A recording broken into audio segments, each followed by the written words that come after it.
Vamos aproveitar estarmos a falar do granito para vermos aqui um caso particular de uma construção. Este é um muro em pedra vã, quer isto dizer que não leva argamassa nenhuma. Foi construído sem utilizar a argamassa. Isto era uma técnica, uma arte que obrigava a homens especializados que vinham de muito longe para fazer estes muros, em que eles conseguiam encaixar as pedras sem necessidade de argamassa, como vos disse, estes blocos maiores, e depois iam prendendo com pedras mais pequenas. Claro que, se vocês olharem, neste caso, uma das faces está mais ou menos aparelhada, mas todo o resto do bloco é em bruto. Era uma arte fantástica. Infelizmente está-se a perder, se é que ainda haverá alguém que consiga fazer um muro de pedra vã. Em relação à nossa condição de técnicos de conservação e restauro, é muito interessante esta técnica de construção de muros, porque vocês reparem que a abertura que vai ficando entre as pedras permite que elas se sequem com muita facilidade.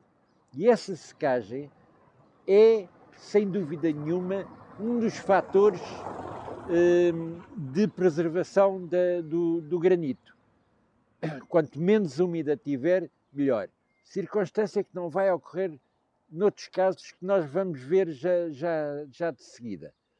Como eu vos estava a dizer, perdeu-se esta arte, não se valoriza de maneira nenhuma, e como vocês podem ver aqui acima, temos já parte do muro derrubado e a utilização de cimentos e blocos de tijolo de cimento e outro material. É uma pena ter-se perdido esta arte. Tal como vamos ver, e é uma descrição clássica do granito, formado por quartzo, feldspato e mica. E nesta calçada desta rua podemos ver aqui o caso de um granito com um grão médio, mas que depois tem grandes cristais de feldspato, este branco, que sobressai no meio do granito. Isto tem a ver precisamente com as condições de cristalização do magma e dos diferentes momentos de cristalização que ocorrem quando o magma começa a arrefecer. Portanto, estamos aqui noutro caso de um muro. Neste caso, a pedra já é aparelhada. Como vocês podem ver, são blocos paralelepípedos e que levaram uma argamassa entre eles. E podemos começar já por esta questão da argamassa. Como vocês podem observar, esta é uma argamassa de cimento. E aqui é muito nítido, a argamassa está a destacar-se da pedra. Isto é devido a uma questão de circulação das águas no interior do muro. E é a minha luta de há 40 anos contra o cimento na pedra, seja ela granítica ou não, porque é sempre prejudicial para a pedra. A água circula na pedra. E no momento em que começa a sair, a superfície da pedra e o interior da pedra fica seca muito antes do cimento. O cimento retém muito mais tempo a água. Isto significa o quê? E aqui é muito nítido essa circunstância, significa que estas zonas de contacto entre o cimento e a pedra estão mais tempo úmidas e, portanto, permitem as reações químicas, que vamos ver mais tarde, as reações químicas que degradam o granito. É muito evidente que o granito aqui está a esfarelar, há grãos soltos, e o bloco rapidamente irá saltar. Desculpem, o bloco não, o cimento irá saltar. Quando saltar, a pedra já está muito mais degradada. E está tão degradada, neste caso, aqui embaixo, em que notamos a mesma circunstância do cimento, mas e vocês podem ver os grãos a saltar do bloco de granito. Ele está a começar a desfazer-se. Porquê nesta circunstância em particular? Muito provavelmente, que também vamos ver mais tarde, muito provavelmente porque a origem deste bloco é diferente dos blocos que estão à volta. É diferente, pode ser da mesma pedreira, mas se calhar este bloco foi retirado do início da pedreira, enquanto que os outros foram retirados em maior profundidade. Aproveitar também para observarmos aqui que é nítido o desenvolvimento de micro-organismos e que variam, se vocês repararem, há uma grande diversidade de micro-organismos e, um caso flagrante, nos sítios onde há maior acumulação de água, aparecem estes musgos porque o meio ambiente, digamos assim, permite o desenvolvimento destas espécies em particular. À medida que nós vamos descendo, em que a umidificação é menor, vamos encontrar outros tipos de micro-organismos. Tal como a própria designação diz, granito, que vem do latim grano, que significa grão, precisamente porque o granito é formado por estes grãos. Visualmente, nós conseguimos dizer logo que isto é um granito.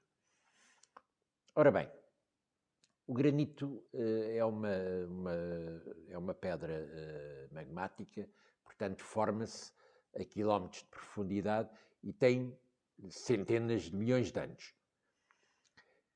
Esse magma que vai subindo para a superfície vai arrefecendo lentamente. E esse arrefecimento vai dar origem à formação de cristais, de onde aquela lenga-lenga tradicional que nós utilizamos, que é quartzo, feldspato e mica, componentes do granito. Já vamos ver daqui a bocadinho que isto não pode ser levado completamente a rigor, porque há muitas variantes e temos de ter cuidado com as variantes.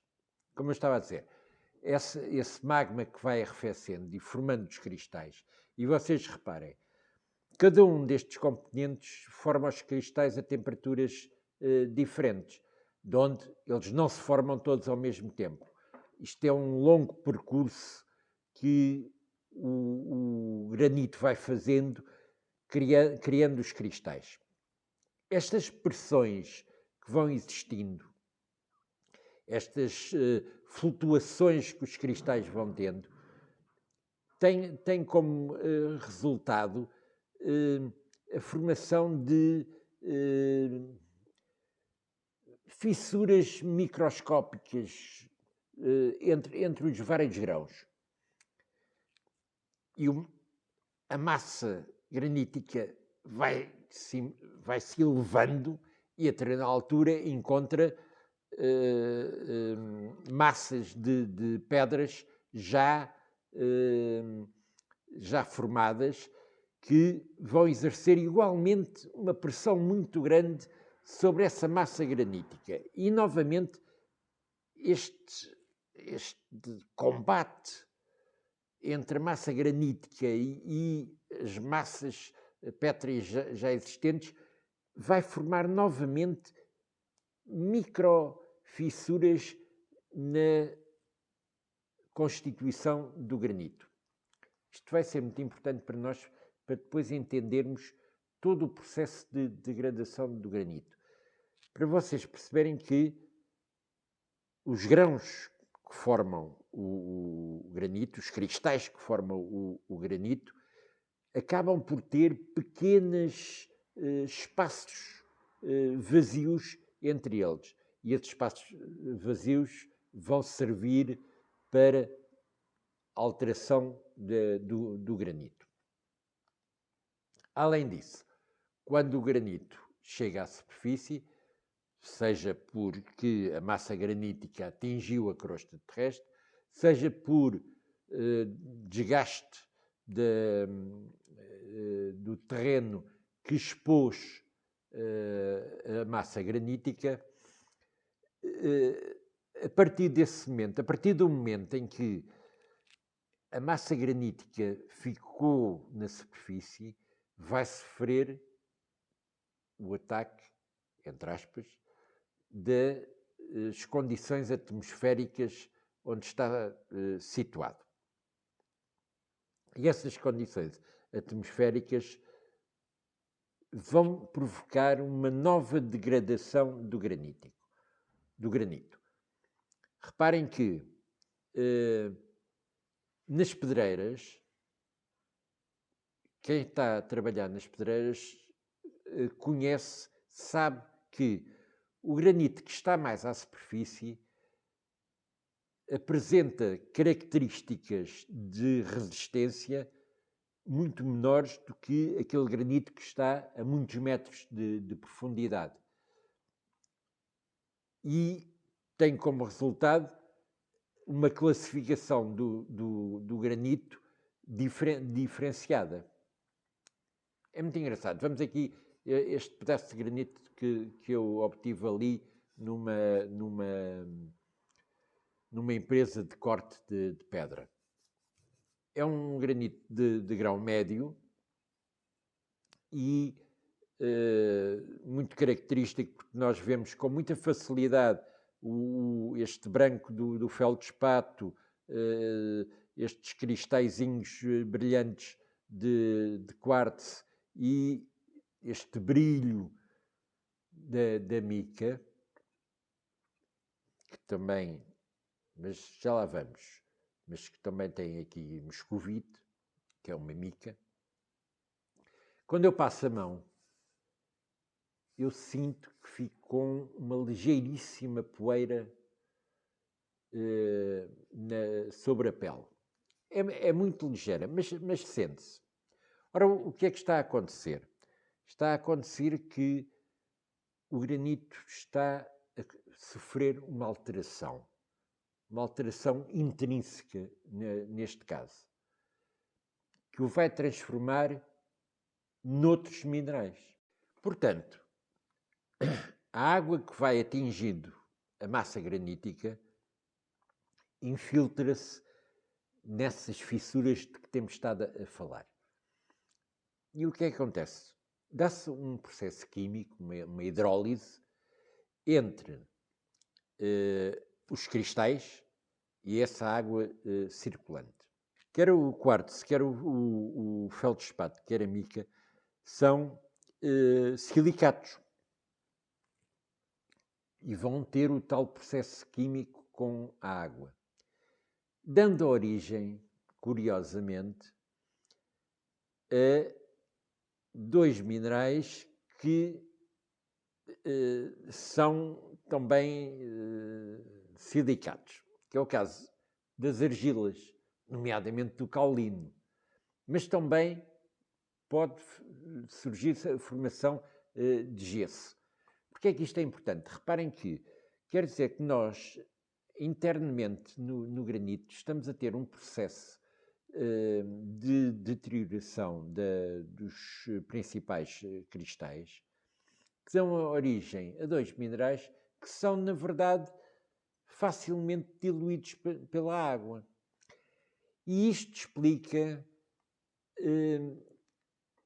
precisamente este arear do granito, que nós às vezes passamos em monumentos em que vemos que essa deterioração é de tal forma acentuada que à volta do monumento nós encontramos grãos, variedíssimos grãos do granito a desfazer-se. Portanto, isto para vos dizer que pode ser um processo extremamente violento. Violento em termos de alteração, de destruição mesmo do granito trabalhado. Mas esta deterioração, claro que nos casos extremos, transforma completamente o granito e ele vai dar origem, como eu vos estava a dizer, a uma argila, particularmente o caolino, que são os depósitos de caulinos.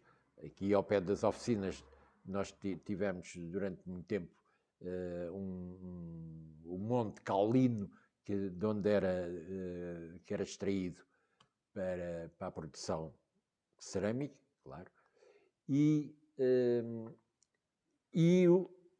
os grãos, conforme o seu grau de degradação, a própria pedra, conforme o seu grau de deterioração, também vai dar origem às areias que nós encontramos nas praias junto ao mar ou às praias fluviais, que muitas vezes são formadas precisamente da degradação do granito, isto nas zonas graníticas, claro. Mas como já vamos ver, então em Portugal existem muitas zonas graníticas. De onde já temos aqui um processo de deterioração que é intrínseco à própria pedra. Depois temos que considerar os processos de deterioração relacionados com o meio ambiente onde está exposto a pedra granítica. E aí temos que ter muito cuidado porque vamos só pensar num elemento que existe sempre, uma substância que existe sempre no ar como poluente, que é o caso do dióxido de enxofre, que em contacto com a água pode dar origem a compostos ácidos. Estes compostos ácidos vão acelerar todos os processos que ocorrem no interior do granito. De onde reparem que granito utilizado em monumentos num centro urbano de alto nível de poluição vão sofrer um ataque muito intenso porque os processos intrínsecos estão a ser acelerados pelos poluentes extrínsecos à própria pedra. Eu já vi casos de pedaços de cornija caírem dos monumentos devido a esta degradação.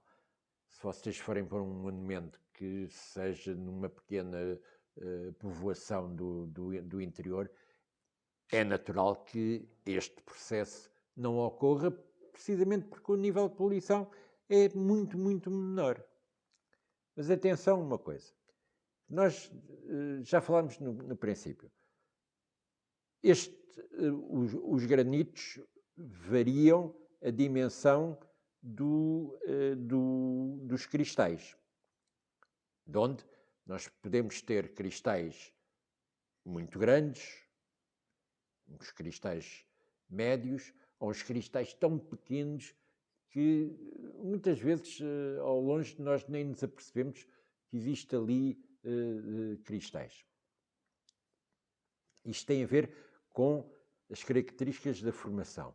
E nós, em Portugal, temos uma variedade enorme de granitos. Eu tenho aqui uma publicação feita por uma associação de exploradores de granito e que aponta-nos para mais de 120 locais de exploração de granitos, cada um com as suas características.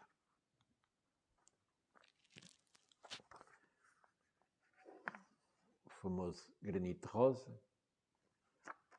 Mas para vocês terem uma ideia, nesta listagem que vem neste livro, nós temos um granito azul, temos um granito amarelo, temos muitos granitos cinzentos, um granito preto, um granito rosa, etc, etc.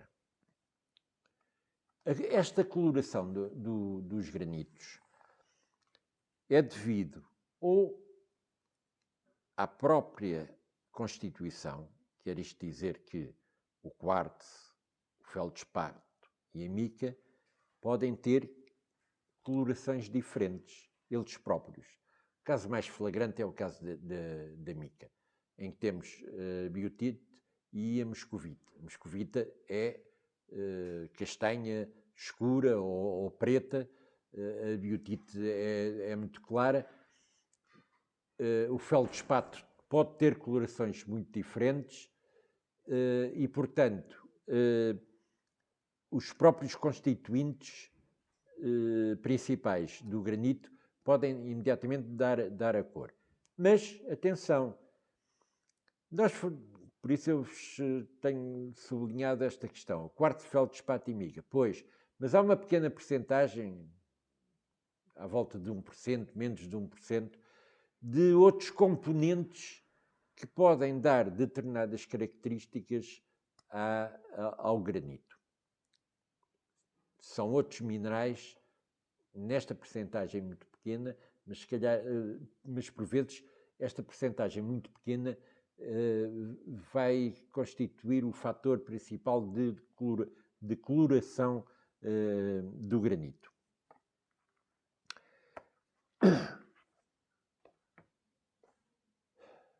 Vamos ver o aspecto que nos interessa em termos de conservação.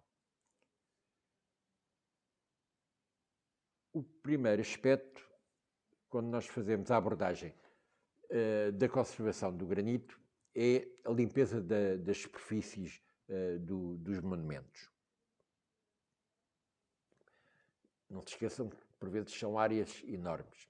E como eu vos estava a dizer há bocado, se for num centro urbano, a acumulação de compostos na superfície também é enorme.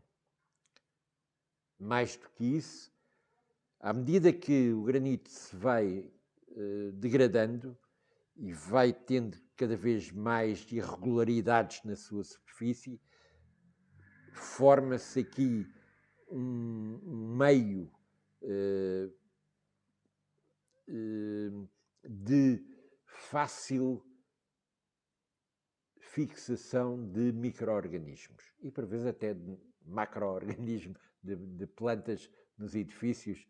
Eu lembro-me que havia aí um edifício que já era famosa, uma figueira que existia no topo, que se tinha desenvolvido e já se tinha criado uma série de lendas à volta da figueira. Mas, como eu vos estava a dizer, toda esta irregularidade vai favorecer a fixação quer de produtos, quer de ação biológica nesta superfície. E isto vai acelerar a sua própria degradação. Então, quando nós vamos limpar, temos que ter em atenção precisamente o grau de deterioração para não destruir ainda mais a própria superfície. Não é fácil este equilíbrio entre a necessidade de fazer a limpeza e a preservação da própria pedra. Por outro lado, o granito não é uma pedra que tenha sido estudada em grande intensidade. Isto, se compararmos, por exemplo, com o calcário, em que existem estudos em todo o mundo acerca do calcário. O granito, poucos países utilizam o granito como nós utilizamos em Portugal, e os estudos não têm sido tão intensos. O que significa que nós devíamos, quando abordamos a limpeza do granito, ter uma análise quer da sua composição, quer da sua meteorização, quer isto ser a alteração intrínseca que está a ter, quer da reação que estão a ter aos efeitos exteriores. O mesmo acontece com a utilização de qualquer produto consolidante. Devia ser muito bem estudado, porque o granito de um monumento numa determinada rua pode se comportar de maneira completamente noutra rua. E este é um caso que nós conhecemos, que já ocorreu. A consolidação foi feita. A consolidação não conseguiu penetrar em profundidade no granito. Quer isto dizer, criou uma finíssima camada só à superfície. Resultado, essa camada ganhou mais resistência à degradação, e a degradação continua a ocorrer no interior da pedra. E acabou por escamar ligeiramente essa camada, essa fina camada que tinha sido consolidada. É um problema que deve ser sempre muito ponderado, qualquer atividade de conservação no granito. E muitas vezes nós levamos a este engano de que o granito é muito duro, que o granito é durável. Sim, senhora, está certo. Mas, perante tudo aquilo que eu vos tenho estado a dizer, ponderem quando abordam qualquer ação de conservação do granito.